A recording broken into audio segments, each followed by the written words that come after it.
Hi there.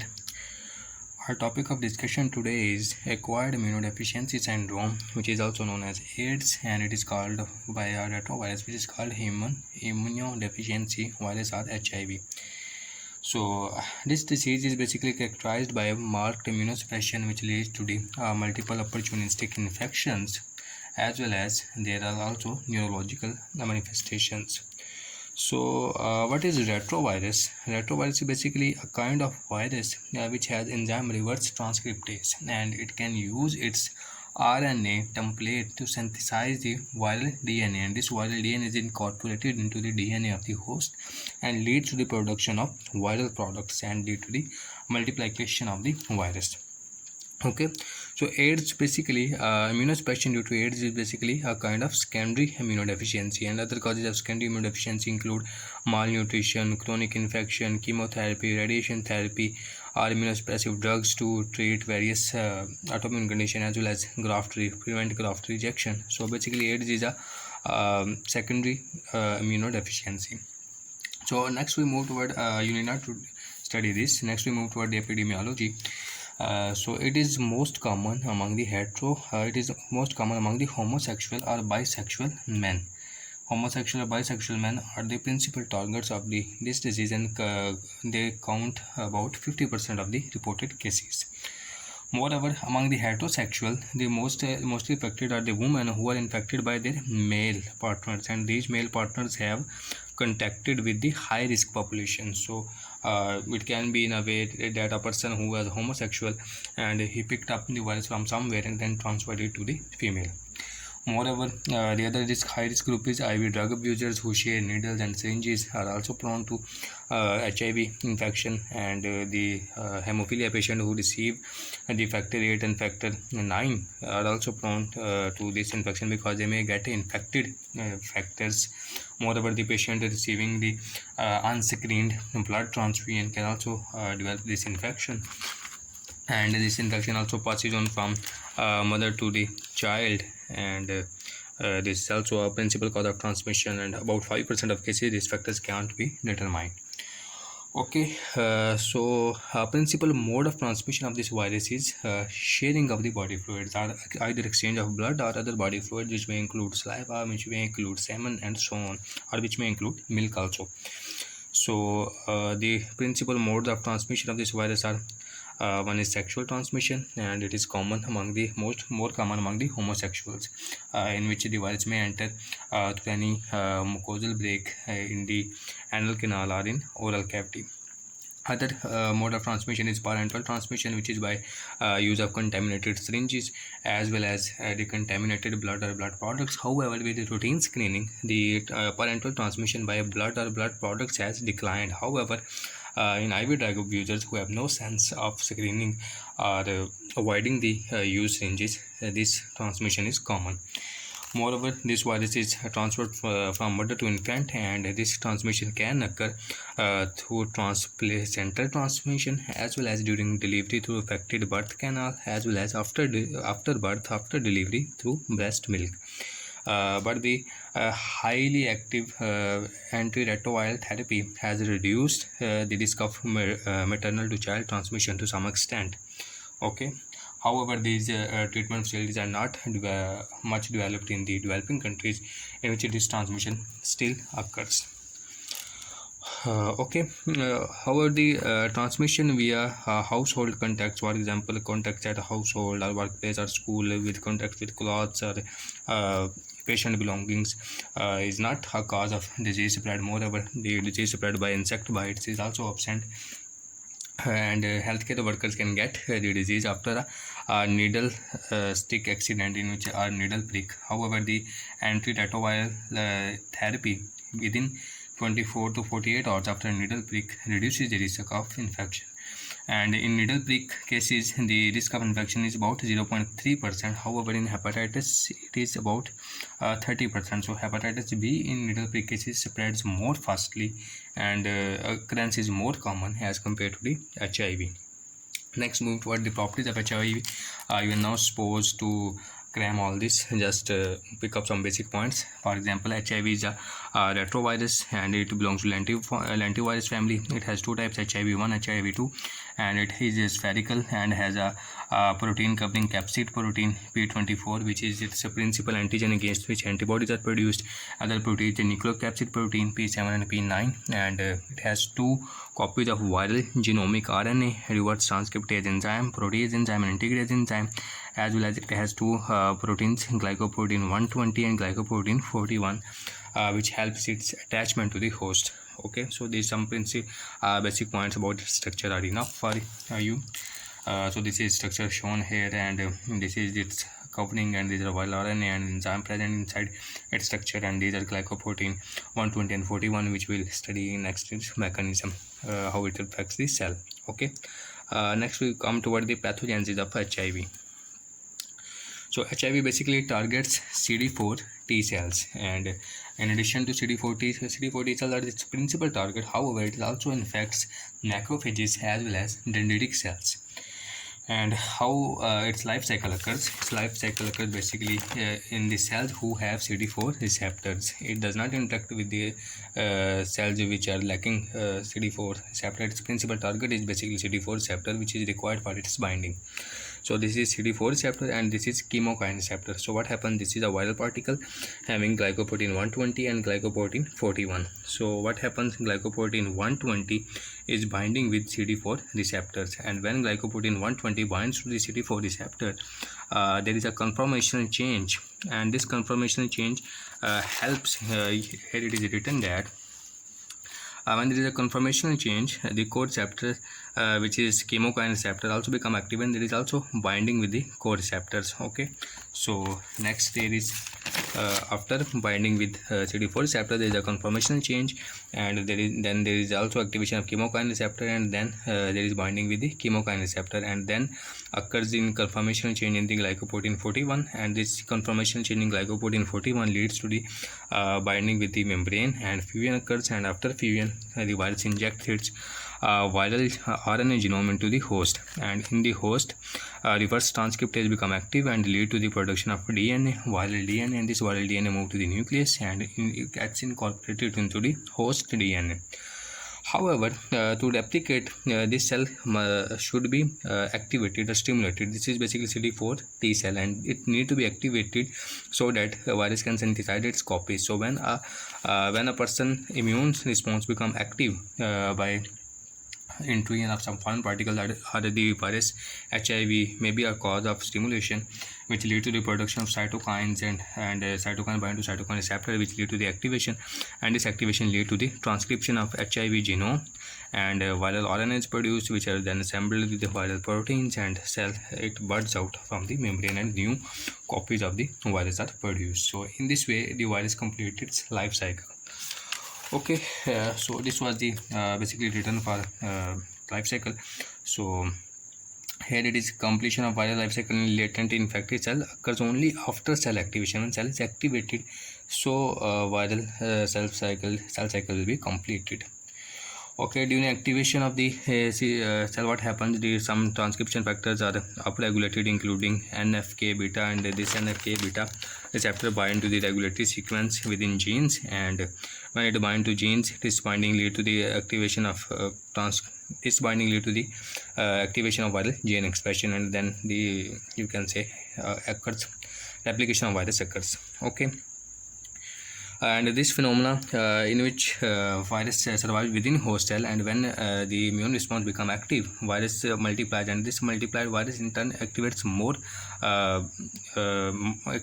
immune system, and this immune system when become more active, more and more viral copies are produced because CD4 T cells become active, and this phenomena is a vicious cycle in which there is you can say irreparable destruction to the immune system of the patient.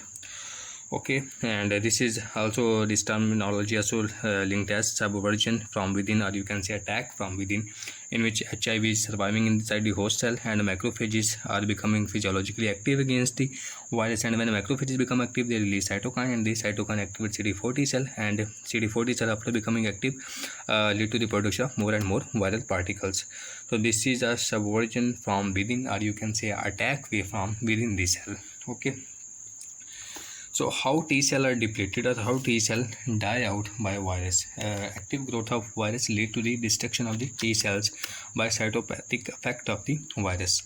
How did it happen? It happens basically when there is continuous budding of the virus from the membrane. Membrane permeability is altered, and when membrane permeability is altered, it ultimately leads to the death of cell. Moreover, the altered genome here lead to the altered production of protein, and this altered production of protein also alters the functionality of the CD4 T cell and which lead to the death of the cell.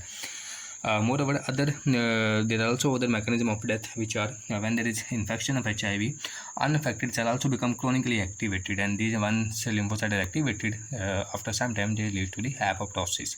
Moreover, the HIV also occurs infection continues in lymphoid organ and destroy the lymphoid organ, due to which production of the cell from the lymphoid organ also declines, and affected and unaffected cell may join and produce giant cell, and these giant cell ultimately lead to the apoptosis or death. Moreover, in HIV, the response of helper T class subset and cytokine production is also altered, and this altered response lead to the altered, you can say, functionality of immune system and lead to the decrease in the count of the cells. Okay, so it was about the some mechanism of infection and you can say life cycle of the HIV. Next we move on. HIV also affects the non-T immune cells, which are those macrophages and dendritic cells, and HIV affects macrophages which have CD4 receptors and continues to multiply inside the macrophages. However, the macrophages are large cell and quite resistant to the death by HIV. So basically this virus does not decline the count of macrophages but resides inside the macrophages. So even if you can say CD4 T cell in the late stages of disease are declined, so principal reservoir in the later stages of disease is macrophages. Okay, next they also survive in the dendritic cells, and mucosal dendritic cells are infected with these virus and they transport it to the regional lymph nodes, and the dendritic cell present in lymph nodes can also be infected, but mostly in the follicular lymph nodes they are present on the dendritic process. And B cells or B lymphocytes are not commonly infected by HIV. However, their functional response is altered because they are not properly receiving the cytokine stimulation from T lymphocytes, as well as there is continued infection which alters their functionality and their immune response. So this virus also produces certain neurological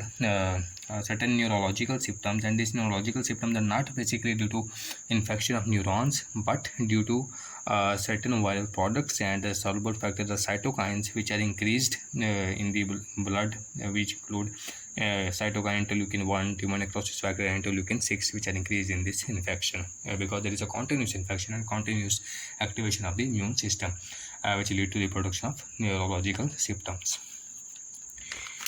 Next we move on toward the natural history and course of HIV infection, how HIV infection occurs basically and how it proceeds. So what happens, HIV infection basically starts from the mucosal surface.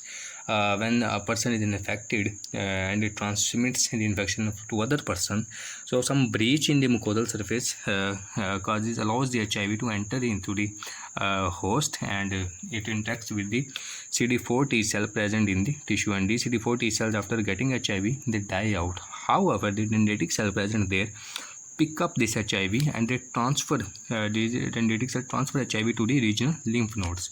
So what is happening here? There was infection of mucosal tissue, CD4 T cell was affected, and it led to the death of mucosal CD4 T cell. Okay, however, the dendritic cell here picked up the virus and they transferred it to the regional lymph nodes, and the virus continued to replicate in the regional lymph nodes. And when it replicates in the regional lymph node, after some time, infected cells started circulating in the blood, and viral load occurs in the blood, which lead to the acute HIV syndrome within 3 to 6 weeks after the initial infection, and it is characterized by non-specific symptoms which include sore throat, myalgia, fever, weight loss, fatigue, and flu-like symptom, rash, lymphadenopathy, diarrhea, vomiting. Okay, and this typically resolves in 2 to 4 weeks. And how it resolves basically when Initially, there was an infection which led to death of CD4 T cell in the mucosa, and dendritic cell transferred to lymph node. In lymph node, it multiplied, which led to the viremia or viral load in blood. And when it occurs in blood, immune response against it becomes active, which lead to the production of anti-HIV antibodies and HIV-specific cytotoxic T cell or CD8 T cells. These two immune components start working against the virus and virus infected cells, which lead to the partial control of viral replication. When this partial control is established, the symptom of acute HIV syndrome decline. Okay, so after about 12 weeks after primary exposure, these symptoms of acute HIV syndrome disappear. However, the virus then leads to the chronic phase. In chronic phase, what happens? It continues to multiply in the lymph nodes, and this period is called clinically latency period. In this condition, the virus continues to multiply in lymph node and spleen, and increases in number, and continues to destroy CD4 T cell. And if CD4 T cell constantly being destroyed in lymph node, CD4 T cell count in the blood constantly declines, and when it constantly declines, a stage comes where immune system of the person becomes fails. And when immune response fails, there is rapid, you can say, immunosuppression or decrease in immunity, and the typical symptom of HIV appeared, and this condition is called AIDS defining illness or AIDS indicator disease, or you can simply say acquired immune deficiency syndrome.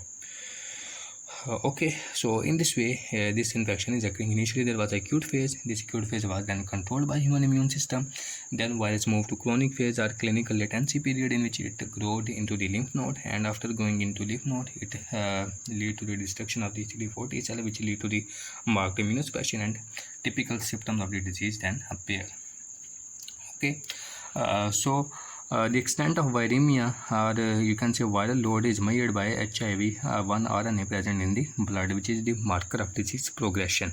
And when the initial acute HIV syndrome is cured, there is some level of HIV present in the blood, and this is called viral set point, and it helps to monitor the disease progression. And patients are also classified based upon their immunocompetence, which may be 500 cell per microliter to there is one class, another class is 200 to 499 microliter per cells per microliter, and other are less than 200 cell per microliter.